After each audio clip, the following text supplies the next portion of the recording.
Mustangs, it's me, your principal, Mrs. Dennert. I thought this would be a great time to share one of my passions with you, which is gardening, and I thought I could also help you learn to identify some plants. So the first plant that we're going to start with is the hollyhock. Its scientific name is Alcea rosea. I have white, pink, and apricot hollyhocks in my garden.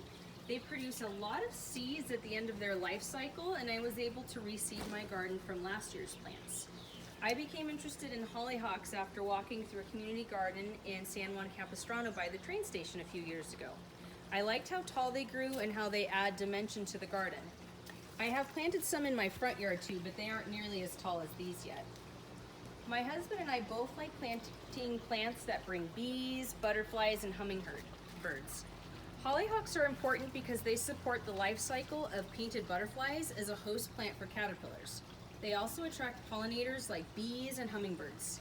Pollination occurs when pollen is moved from flower to flower by birds, bats, butterflies, moths, bees, or even the wind. This is really important for plants to grow and produce. I hope you liked learning about hollyhocks, Mustangs.